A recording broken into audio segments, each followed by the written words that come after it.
Welcome to Pragati education 24। आप सभी का एक बार फिर से स्वागत है आपके अपने यूट्यूब चैनल प्रगति एजुकेशन 24 में। देखिए, women and child development, department of women and child development, महिला एवं बाल विकास विभाग में जिला भीलवाड़ा के लिए यानी कि भीलवाड़ा जिले के लिए लगभग 190 पदों पर आंगनवाड़ी कार्यकर्ता और सहायिका के लिए विज्ञप्ति जारी किया गया है। किस प्रकार से आपको जो है ऑफलाइन आवेदन करना है, क्या क्या दस्तावेज आपको संलग्न करने हैं, फॉर्म आपको कहाँ मिलेगा, किस ब्लॉक में कितने पद हैं, उसकी सारी जानकारी आपको इस वीडियो में मिलने वाली है। तो अगर आप चैनल पर पहली बार आए हैं तो चैनल को सब्सक्राइब करना और वीडियो को आपके चहेते के साथ शेयर करना ना भूलिएगा। बाकी नोटिफिकेशन आपको टेलीग्राम चैनल प्रगति एजुकेशन 24 और व्हाट्सएप चैनल पर अवेलेबल करवा दिया गया है। विज्ञप्ति निकाला गया है कार्यालय उप निदेशक महिला एवं बाल विकास विभाग भीलवाड़ा, 21 फरवरी 2025 का ये नोटिफिकेशन जारी किया गया है। यानी कि भीलवाड़ा जिले की विभिन्न परियोजना में संचालित आंगनवाड़ी केंद्रों पर आंगनवाड़ी कार्यकर्ता सहायिकाओं के स्वैच्छिक मानदेय सेवा के रिक्त पदों हेतु विज्ञप्ति जारी की गई है, जिसमें जो है संबंधित बाल विकास परियोजना अधिकारी कार्यालयों में आमंत्रित किए जाते हैं। यानी कि जहां पे विज्ञप्ति जारी की गई है उसके संबंधित बाल विकास परियोजना अधिकारी कार्यालय में आपको जाना है, वहां से आपको जो है आवेदन करना है। किस प्रकार से आवेदन होने वाला है, सबसे पहले देखिए 24 मार्च 2025 को सायं 5 बजे तक आवेदन किया जा सकता है। अंतिम तिथि की मैं बात करूँ तो 24 मार्च 2025 इसका अंतिम तिथि रखा गया है, जो कि सायं 5 बजे तक होने वाला है। ये बाकी कुछ रेफरेंस नंबर दिए हुए हैं। बाकी अंतिम तिथि आप 24 मार्च आप याद रखिएगा। परियोजनावार रिक्त पदों की अगर हम बात करें तो परियोजना के नाम, ये मैं केवल भीलवाड़ा जिले की बात कर रहा हूँ। भीलवाड़ा जिले के अंदर जितनी भी परियोजना है लगभग 14 यानी कि टोटल 190 पदों पर विज्ञप्ति जारी किया गया, जिसमें आंगनवाड़ी कार्यकर्ता के जो है 66 पद और 124 124 पद जो है सहायिकाओं के लिए रिक्त है। कहाँ रिक्त है उसकी बात मैं करूं तो अगर आप आसीन से हैं, एक चीज़ आप ध्यान रखिएगा, जो जहां के मूल निवासी हैं, चाहे आप पीहर में हैं चाहे ससुराल में, आप दोनों जगह के लिए मूल निवासी माने जाते हैं। तो जहाँ पे आप आवेदन करना चाहते हैं केवल आप वहाँ के मूल निवासी, उस वार्ड के, उस पंचायत के आप निवासी हो तभी आप आवेदन कर सकते हैं। तो आप कंसर्न जहाँ आप निवासरत हैं वहीं आप आवेदन करें, आपके लिए बेनिफिट रहेगा।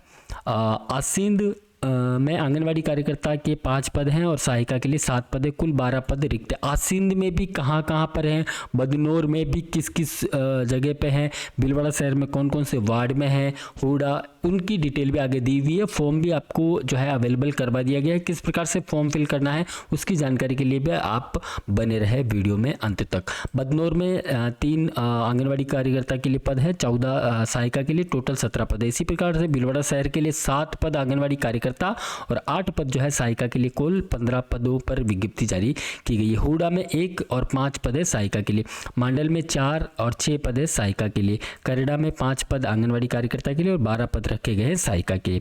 मांडलगढ़ में 9 पद आपको कार्यकर्ता के लिए और सहायिका के लिए मिलेंगे आपको 21 पद, यानी टोटल 30 पदों पर मांडलगढ़ में विज्ञप्ति जारी की गई। रायपुर में 2 और 5 है सहायिका के लिए, टोटल 7 पद है। सहाड़ा में 4 पद आंगनवाड़ी कार्यकर्ता के लिए, 13 पद जो है सहायिका के लिए। सुवाना में 5 पद और 5 पद दोनों ईच रखे गए हैं। शाहपुरा में 4 और 6 पद हैं। जहाजपुर में 5 और 9 हैं। कोटड़ी में भी 5 और 9 हैं। बनेड़ा में 7 और 4 हैं, यानी कि कुल मिला के 11 पद बनेड़ा में हैं। कुल मिलाकर आंगनवाड़ी कार्यकर्ता के लिए 66 पद और सहायिका के लिए 124, कुल 190 पदों पर यह विज्ञप्ति निकाली गई है। जो जहां से निवासी है, जैसे आप लोग मांडल के निवासी हैं तो मांडल के जो CDPO है वहीं आपको फॉर्म मिलेगा और वहीं आपको सबमिट करवाना है। जहाँ है वहीं के CDPO से आपको फॉर्म लेना है और वहीं आपको सबमिट करवाना है। देखिए, आवेदन फॉर्म संबंधित बाल विकास परियोजना कार्यालय में, संबंधित बाल विकास यानी कि जहाँ पे आप आवेदन कर रहे हैं उसके संबंधित बाल विकास परियोजना कार्यालय में आप चले जाए, वहाँ पे 24/3/2025 तक आप आवेदन जो है व्यक्ति से स्वीकार किए जा सकते हैं। परियोजना मांडल करेड़ा के आंगनवाड़ी कार्यकर्ता और सहायिका के रिक्त पदों के आवेदन पत्र बाल विकास परियोजना कार्यालय मांडल में ही जमा होंगे। यानी कि मांडल और करेड़ा के जो है मांडल में ही जमा होंगे, आप ये ध्यान रखिएगा, करेड़ा वाले भी। बाकी अधिक जानकारी चाहते तो आप लोग WCD वेबसाइट पर चले जाए, wcd.rajasthan.gov.in। यहाँ से आप लोग जो है पूरी इन्फॉर्मेशन ले सकते हैं। ये तो पदों की बात हुई कि कितने पद हैं। देखिए क्या क्वालिफिकेशन हो सकती है, आप लोगों का नंबर कैसे आएगा, क्या क्वालिफिकेशन होगी और क्या क्या पद कहाँ रखे गए हैं। मैं कुछ पदों की बात कर लेता हूँ, बाकी विज्ञप्ति बहुत बड़ी है, आप लोग टेलीग्राम चैनल से इसे डाउनलोड कर ले। एक बार मैं आपको एक आइडिया दे देता हूँ। जैसे मैं आसींद की बात करूँ तो आसींद में आंगनबाड़ी केंद्र का नाम लिखा है, ग्राम पंचायत नगर पालिका वार्ड संख्या का नाम लिखा है, कार्यकर्ता का पद रिक्त है, किस कैटेगरी का रिक्त है उसकी डिटेल भी। जैसे आसींद के जो वार्ड संख्या 22 है उसमें नगर पालिका आसींद वार्ड संख्या 22 कार्यकर्ता का पद रिक्त है और सामान्य का पद रिक्त है, यानी कि जनरल कैटेगरी के कैंडिडेट के। उसी प्रकार से नाथुकाबाड़ा में बरसनी में कार्यकर्ता का सामान्य पद रिक्त है।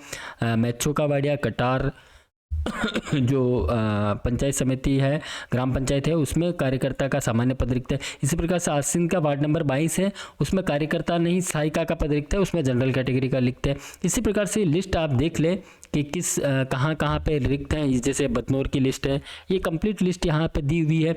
बदनौर में जैसे चैनपुरा फर्स्ट में, चैनपुरा में सहायिका का पद रिक्त है और सामान्य का पद रिक्त है।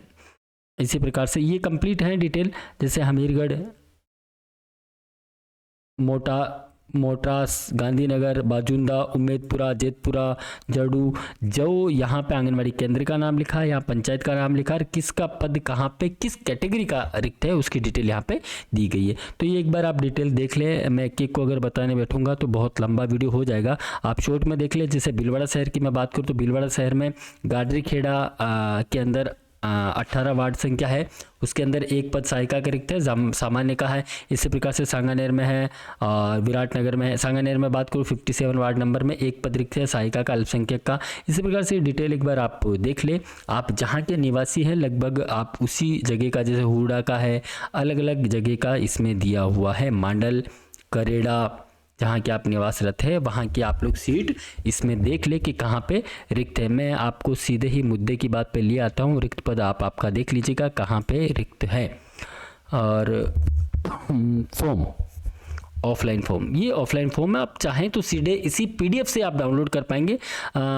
बाल विकास परियोजना उप निदेशक, आप जिला भीलवाड़ा आ जाएगा। यहाँ पे आप जहाँ आवेदन कर रहे हैं उस पंचायत का जहाँ पे आंगनबाड़ी पे आप आवेदन कर रहे हैं, ग्राम पंचायत शहर का नाम, राजस्व ग्राम वार्ड का नाम, आंगनबाड़ी केंद्र का नाम जहाँ पे आप आवेदन करना चाह रहे हैं, मानदेय सेवा पद यानी कि आंगनबाड़ी कार्यकर्ता या सहायिका किसके लिए आप आवेदन कर रहे हैं, यहाँ आपका पासपोर्ट साइज फोटो लग जाएगा, आवेदक का नाम, पिता का नाम, पति का नाम, आपका कंप्लीट एड्रेस, मोबाइल नंबर, आपका email ID, date of birth, आपकी एज क्या है वो, और इसके अलावा आप किस कैटेगरी में है वो कैटेगरी का आपको सर्टिफिकेट सारे लगाने, ध्यान रखिएगा।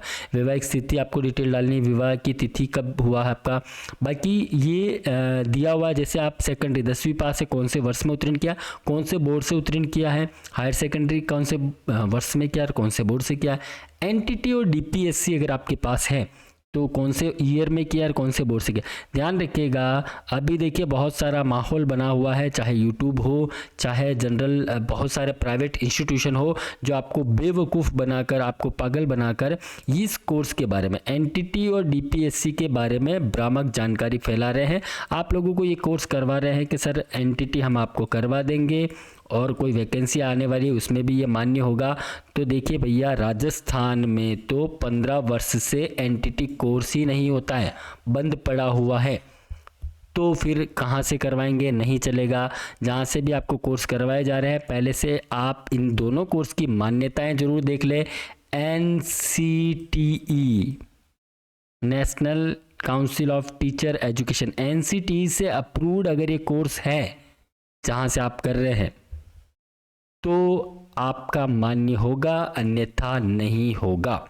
देखिए DPSC कोर्स जो इग्नू करवा रही हैं, आप एक बार इग्नू का भी वेरिफिकेशन कर लें, चाहे वो यूनिवर्सिटी हो, क्या वो NCTE से अप्रूव्ड है या नहीं है। तो ये दोनों कोर्सेज देखिए, आंगनवाड़ी कार्यकर्ता की जो वैकेंसी निकली उसमें तो आपको कुछ मार्क्स मिल जाएंगे, 2 या 3 नंबर मार्क्स मिलके आपको ऐड होंगे, लेकिन वो भी एनसीटी अप्रूव्ड होना चाहिए तभी आपका एक कोर्स चलेगा, अन्यथा नहीं चलेगा। प्राइवेट जो भी लोग करवा रहे हैं एनसीटी का अप्रूवल है तो चलेगा, सीधी बात है। एनसीटी का अप्रूवल नहीं है तो नहीं चलेगा, आने वाली वैकेंसी में भी और यहाँ पे भी। स्नातक आपने कब किया है उसकी डिटेल आप डालेंगे। स्नातकोत्तर बीएड बीएसटीसी आपने किया है तो उसका आरएसआईटी पीजीडीसी एएनएम जीएनएम कुछ है आपके पास। ये देखिए इन कोर्सेज का आपको बेनिफिट मिलेगा कि आपको मार्क्स ऐड हो जाएंगे और उस मार्क्स 30 नंबर का मार्क्स मिलते हैं इसमें, 30 नंबर में से जिसके ज़्यादा नंबर होंगे उसका नंबर आ जाएगा। बाकी ये डिटेल आपको फिल करना है। जो भी दस्तावेज आप यहाँ पे लगाएंगे वो दस्तावेज आपने हाँ या ना में, ये चेकलिस्ट है, चेकलिस्ट आपको लगानी। स्थानीय निवासी होने का आपको मतदाता पहचान पत्र, राशन कार्ड, आधार कार्ड, जन आधार कार्ड, इनमें से जो भी आपको डिटेल लगाना, विवाह पंजीयन प्रमाण पत्र लगाना, एससी एसटी या जिस भी कैटेगरी में आप आते हैं उस कैटेगरी का सर्टिफिकेट लगाना है। इसके अलावा दिव्यांग सर्टिफिकेट अब कोई है तो लगाना है। आप जो भी सर्टिफिकेट आप यहाँ पे बता रहे हैं हमने ये कोर्स किया उसके सर्टिफिकेट लगाने हैं, आरएसआईटी पीजीडी से जो भी है उसके लगाने हैं। ये घोषणा पत्र आपको लगाना है। बहुत सारी चीज़ें जो आपको है फिल करनी है। उसके बाद ये सारे डॉक्यूमेंट आपको अटैच करके आप ऑफलाइन आपके सीडीपीओ को सबमिट करवा सकते हैं। बाकी देखो मूल्यांकन इस प्रकार से रहता है, जैसा मैं भी आपको बता रहा था कि आपके पास स्नातकोत्तर है, अंतिम वर्ष उत्तीर्ण है तो आप 2 नंबर में आपको मिल जाएंगे, या स्नातक में अंतिम वर्ष में आप उत्तीर्ण हैं तो आपको 1 नंबर मिल जाएगा। 12वीं कक्षा समकक्ष से तो आपको नहीं मिलेगा, ऐसे पूर्णांक 2 है। इस प्रकार से आपको ये इस प्रकार से नंबर मिलने वाले हैं। मैं राजस्थान सरकार द्वारा एनसीटी द्वारा अनुमतित प्राप्त संस्था से द्विवर्षीय NTT DPSC course, NCTE approved, चाहे एनटीटी हो, डीपीएससी हो, बीएड हो, बीएसटीसी हो, डीएलएड हो तो ही आपको मार्क्स मिलेंगे, अन्यथा आपको 0 मिलेगा। और एनसीटी अप्रूवल होना चाहिए, मैं पहले ही बता चुका हूँ आपको। कास्ट सर्टिफिकेट आपको लगाना है, अनुसूचित जाति, अनुसूचित जनजाति, पिछड़ा वर्ग जैसा भी है आपका, जिस कैटेगरी से आप निवास रहते हैं। बाकी विशेष योग्यता अगर आपके पास है तो वो, और पहले कोई अनुभव वगैरह है तो उसकी डिटेल आप लगा के आप आवेदन कर सकते हैं। तो जो भी आंगनवाड़ी कार्यकर्ता और सहायिका के लिए आवेदन करना चाहते हैं वो एक बार नोटिफिकेशन जरूर से देख ले। आप जहाँ पे आवेदन करना चाहते हैं उस कंसर्न सीडीपीओ में आप जाके ऑफलाइन आवेदन जमा करा सकते हैं। 24/3/2025 इसका अंतिम तिथि रहने वाला है। और भी कोई अगर आपके क्वेरी है तो आप लोग कमेंट्स कर सकते हैं, हम कोशिश करेंगे आपके सवालों का जवाब देने के लिए। मिलते हैं नई अपडेट के साथ, तब तक आप बने रहिए हमारे साथ। थैंक यू, धन्यवाद।